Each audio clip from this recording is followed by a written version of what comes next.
नमस्कार, आप देख रहे हैं पहाड़ टीवी और मैं हूं नवल खाली। चलिए बुलेटिन की शुरुआत करते हैं, लेकिन उससे पहले एक नजर आज की हेडलाइंस पर। कांग्रेस के करण माहरा और मनीष खंडूड़ी के बयान पर भाजपा कांग्रेस हुए आमने सामने। भाजपा ने सार्वजनिक माफी की मांग तो कांग्रेस बोली भाजपा कर रही है तुष्टीकरण की राजनीति। उत्तराखंड में जल्द लागू होगी समान नागरिक संहिता, मुख्यमंत्री धामी बोले अंतिम चरण में है रिपोर्ट। देहरादून में जमीन कागजातों में गड़बड़ियों के बाद रजिस्ट्रार हुए सस्पेंड, कुछ दिन पहले मुख्यमंत्री ने मारा था छापा। बद्रीनाथ नेशनल हाईवे कमेड़ा में पैदल आवाजाही के लिए खुला, वाहनों के चलने के लिए अभी और करना पड़ेगा इंतजार। उत्तराखंड में जल्द होगी 1550 कांस्टेबलों की भर्ती, मुख्यमंत्री ने कुछ समय पहले की थी घोषणा, विभाग ने लोक सेवा आयोग को भेजा प्रस्ताव। भाजपा ने कांग्रेस प्रदेश अध्यक्ष करण माहरा से गढ़वाल को लेकर की गई अपमानजनक टिप्पणी पर सार्वजनिक माफी की मांग की है। भारतीय जनता पार्टी का कहना है कि कांग्रेस ने अपनी स्वाभिमान न्याय यात्रा में एक बहादुर कौम के स्वाभिमान को ठेस पहुंचाई है। भाजपा के प्रदेश प्रवक्ता मनवीर चौहान ने बयान जारी करते हुए करण माहरा द्वारा गढ़वाल के लोगों को लेकर दिए गए बयान को बेहद ही शर्मनाक और अपमानजनक बताया है। उन्होंने कहा कि ये पूरा प्रकरण बताता है कि कांग्रेस नेताओं की प्रदेश की जनता को लेकर सोच कितनी गंदी है। वहीं अब इस प्रकरण में कांग्रेस ने अपनी प्रतिक्रिया दी है। कांग्रेस का कहना है कि करण माहरा के बयान को भाजपा ने तोड़ मरोड़ कर दुष्प्रचार और प्रसार करने का काम किया है। कांग्रेस अध्यक्ष के 15 मिनट के भाषण में से 5 सेकंड के वीडियो के हिस्से को एडिट कर जनता के बीच में भ्रम की स्थिति उत्पन्न करने की मंशा से ये जारी किया गया है। कांग्रेस ने कहा है कि बीजेपी के आईटी सेल का ये सब कमाल है और अंकिता भंडारी हत्याकांड में वीआईपी को बचाने के लिए, जनता का ध्यान भटकाने के लिए इस तरह की ओछे हथकंडे भाजपा अपना रही है। कांग्रेस के प्रदेश अध्यक्ष आदरणीय करण माहरा जी को बिना किसी लाग लपेट के उत्तराखंड की जनता से सार्वजनिक रूप से माफ़ी मांगनी चाहिए और वैसे भी सार्वजनिक जीवन में शिष्टाचार और मर्यादा में रहना भी बहुत आवश्यक है। और जिस प्रकार से कांग्रेस के अध्यक्ष ने गढ़वाल की जनता का अपमान किया है और उनके द्वारा ये अपमान उत्तराखंड आंदोलन की धुरी रही गढ़वाल एवं यहाँ की मातृशक्ति का भी अपमान किया गया है। वैसे मुझे लगता है कि कांग्रेस के प्रदेश अध्यक्ष आदरणीय करण माहरा जी, उनके पार्टी में जो गुटबाजी चल रही है और अंकिता हत्याकांड को लेकर के जिस प्रकार से वो राजनीति कर रहे हैं और स्वाभिमान यात्रा निकालने का उन्होंने प्रयास किया, उस स्वाभिमान यात्रा में गढ़वाल के जनता के द्वारा उनको नकारा गया। उनकी सभाओं में कोई भी लोग उपस्थित नहीं हुए। कांग्रेस पार्टी के अध्यक्ष करण माहरा और मनीष खंडूड़ी के बयान पर इन दिनों बवाल मचा हुआ है। दरअसल कुछ दिन पहले कांग्रेस पार्टी ने अंकिता हत्याकांड को लेकर पौड़ी में न्याय स्वाभिमान यात्रा निकाली थी, जिसके बाद अब दोनों ही नेताओं के बयान सामने आए हैं, जिनमें उनका कहना है कि यदि इस हत्याकांड के बाद भी गढ़वालियों का खून नहीं खौला तो उनका खून पानी बन चुका है। वहीं उन्होंने कहा कि मैं ऐसी उत्तराखंडियत पर थूकता हूं। इसके बाद भाजपा इस मुद्दे पर कांग्रेस को जमकर घेर रही है। वहीं कांग्रेस करण माहरा के बयान को भाजपा के आईटी सेल द्वारा तोड़ मरोड़ कर पेश करने की बात कर रही थी, लेकिन अब मनीष खंडूड़ी के वायरल वीडियो के बाद कांग्रेस की अब तक इस पर कोई प्रतिक्रिया नहीं आई है। वहीं भाजपा विधायक विनोद चमोली ने इस मुद्दे पर कांग्रेस को जमकर घेरा है।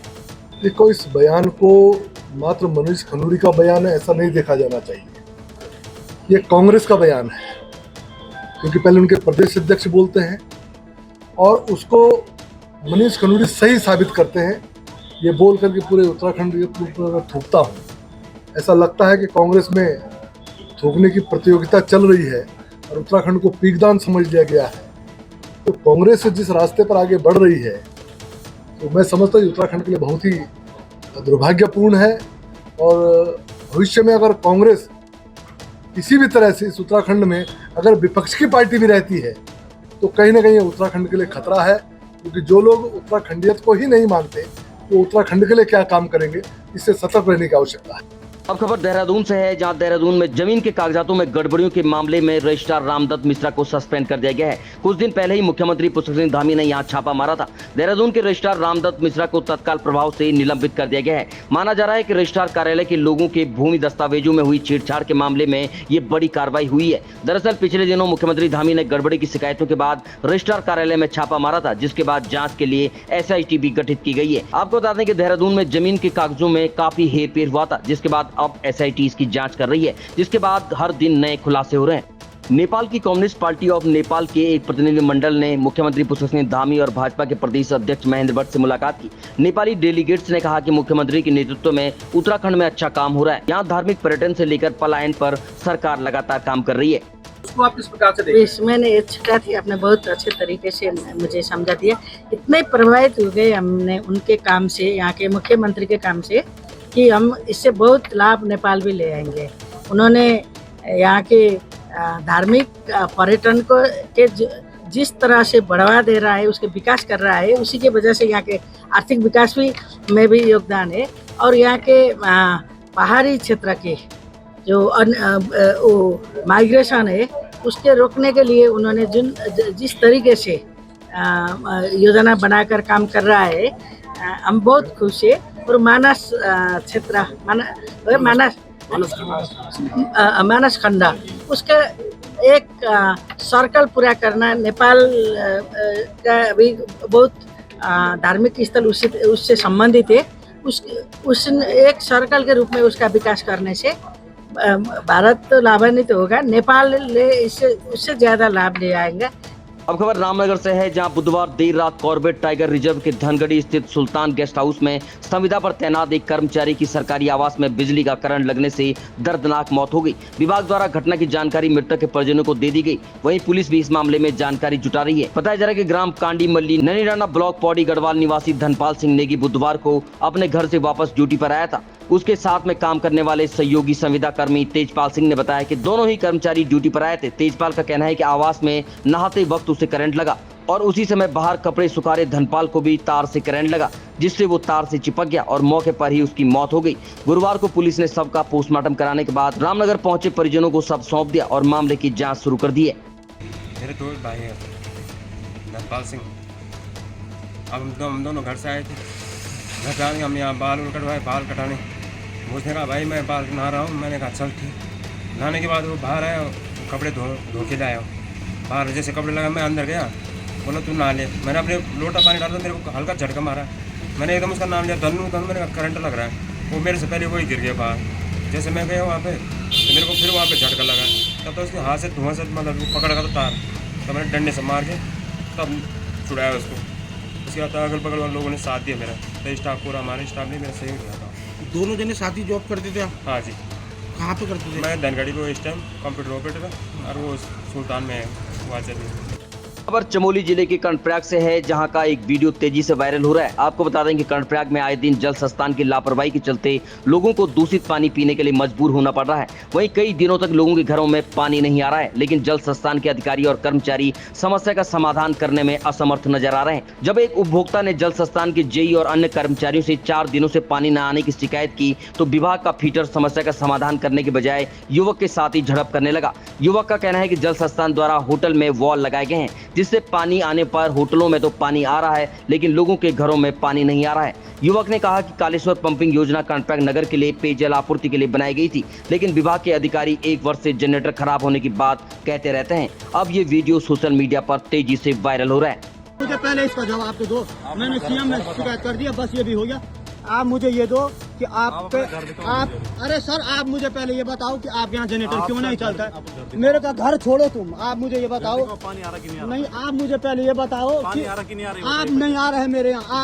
आप मुझे पहले ये बताओ कि आपका जनरेटर क्यों नहीं चलता है, डेली यही बहाना क्यों रहता है? आप मुझे पहले कॉल कब किए? क्यों? मैं आपको क्यों करूंगा कॉल? कब कॉल किया आपने? मैंने क्यों आज इतने कॉल करी? मैंने आज ही की ना। हाँ, पानी आ गया ना। क्यों? आप जेई हैं, आपको पता नहीं है 4 दिन से मेरे उस लाइन पे पानी नहीं चल रहा है। आप किस बात के जेई हो? देहरादून शहर में स्मार्ट सिटी परियोजना के अंतर्गत किए गए कार्यों में लेट लतीफी और बरसात का मौसम शुरू होने के कारण लोगों को होने वाली भारी परेशानी को देखते हुए कांग्रेस कार्यकर्ताओं ने जिला अध्यक्ष देहरादून महानगर डॉक्टर जसविंदर सिंह गोगी के नेतृत्व में मुख्य कार्याधिकारी स्मार्ट सिटी परियोजना लिमिटेड देहरादून के राजेंद्र नगर स्थित कार्यालय में प्रदर्शन कर एक ज्ञापन सौंपा।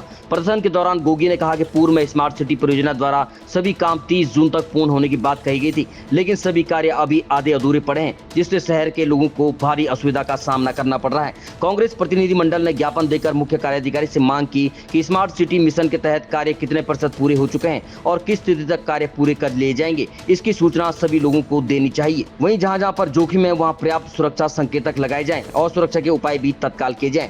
अब खबर किच्छा से है, जहां किच्छा तहसील के गौघाट गांव में पूर्व माध्यमिक विद्यालय में उपजिलाधिकारी कौस्तुभ मिश्रा ने औचक निरीक्षण किया। इस दौरान उपजिलाधिकारी ने कक्षाओं का निरीक्षण भी किया। वहीं उन्होंने अध्यापकों द्वारा दी जा रही शिक्षा की गुणवत्ता भी चेक की। उन्होंने बच्चों से साल में महीनों की संख्या की जानकारी करते हुए बच्चों को अंगुलियों पर महीनों को बताया कि कौन सा माह कितने दिन का होता है। जिलाधिकारी ने शिक्षकों को सही ढंग से बच्चों को जानकारी देने के निर्देश दिए। उन्होंने शिक्षकों को स्कूल प्रांगण में साफ सफाई रखने के लिए भी निर्देशित किया। वहीं बच्चों को दिए जाने वाले मिड डे मील के तहत वितरित हो रही सामग्री की गुणवत्ता भी जानी।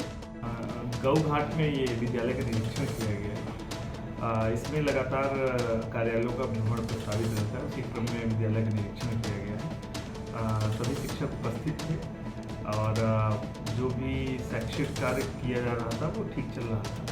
कुछ गुणवत्ता संबंधी कार्यों को करने के लिए उन्हें निर्देशित किया गया था। इसके साथ ही ये स्कूलों के औचक निरीक्षण, कार्यालयों का औचक निरीक्षण ये लगातार चलता रहेगा। इस संदर्भ में ऊपर से भी दिशा निर्देश है कि ग्राउंड पे जाके जो स्कीम चल रही है, स्कूल चल रहे हैं या जो भी इस तरीके की सर्विसेज चल रही है जिससे जनता से जो सीधे से जुड़े सरोकार जुड़े हुए हैं उन पर निरीक्षण किया गया।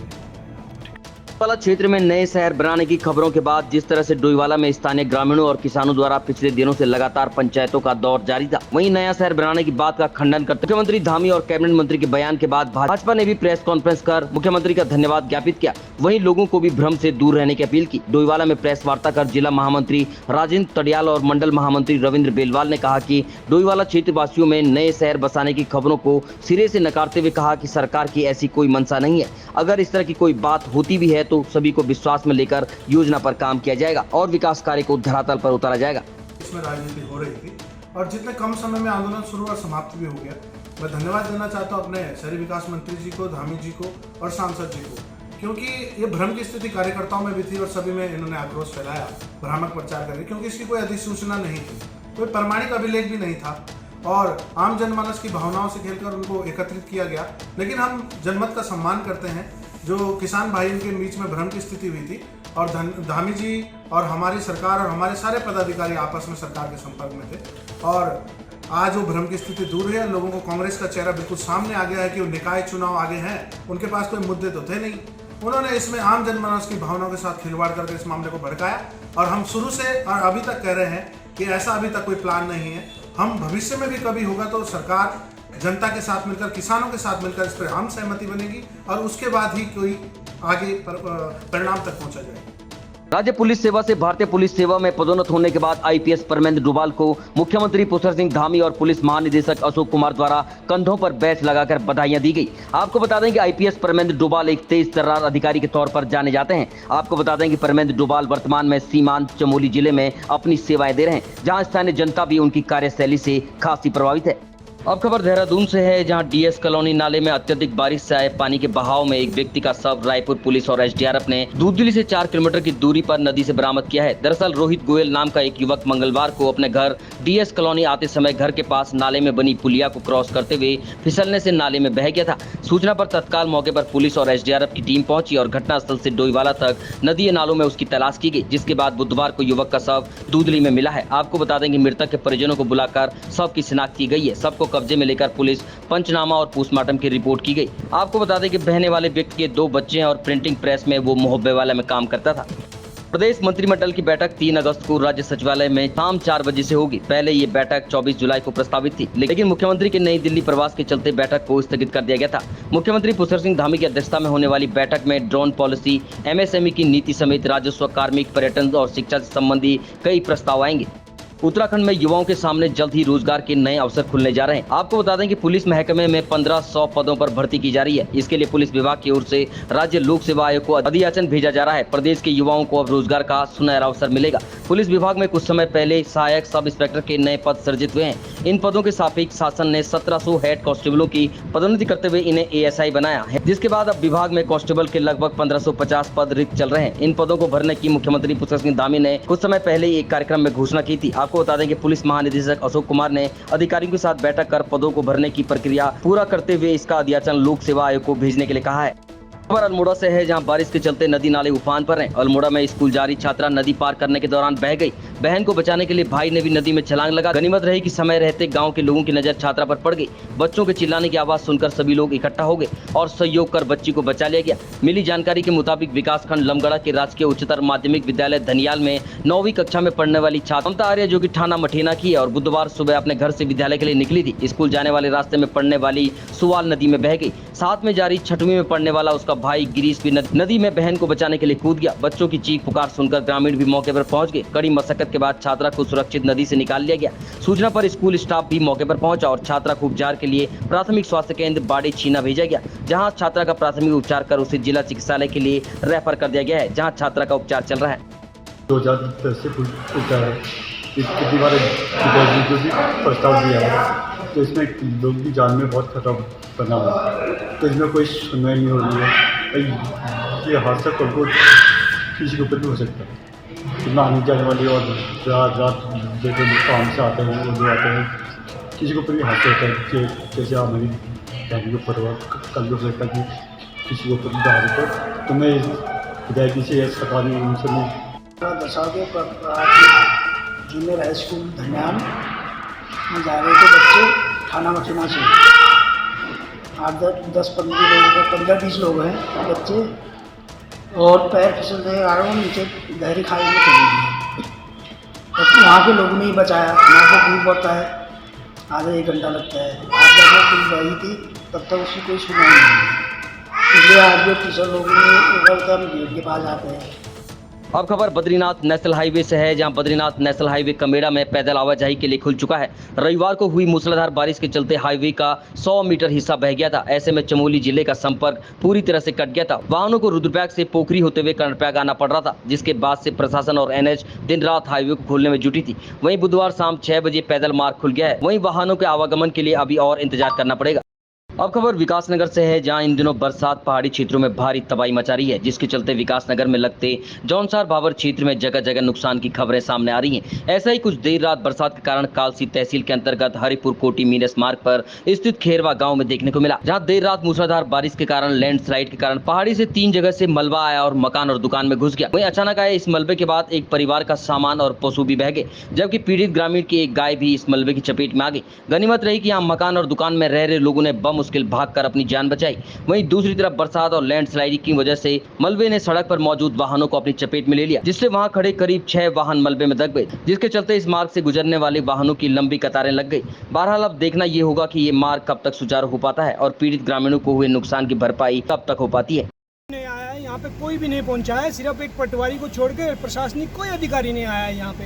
हम तो सुबह रात से परेशान हैं, अभी तक चाय तक नसीब नहीं हुई है किसी को। सारे गांव के लोग भी आए हुए हैं और नुकसान आपको दिख रहा है। एक पशु तो अभी मेरा फिर भी दबा हुआ है, गाय जो आपको दिख रही है। ज़मीन भी मेरी सब बह चुकी है। इसमें जो मैंने पेड़ लगाए थे, जितने भी लगाए थे, इसमें मैंने कम से कम 50 पेड़ चंदन लगाया हुआ था और कम से कम जो 50 पेड़ आम लगे हुए थे जो कुछ फल देने वाले थे, लेकिन वो भी सब तहस नहस हो गया है। मेरा तो मकान के ऊपर भी आपको दिख रहा है सारा कुछ समाप्त हो गया है। अब मैं ये नहीं बता पाऊंगा कि आगे मुझे क्या कदम उठाना है। क्या घटना हुई थी, कब हुआ था ये रात के 12 बजे करीब जो है ऊपर से लैंडस्लाइड हुआ और ये पानी के साथ सारा मलबा चल पड़ा।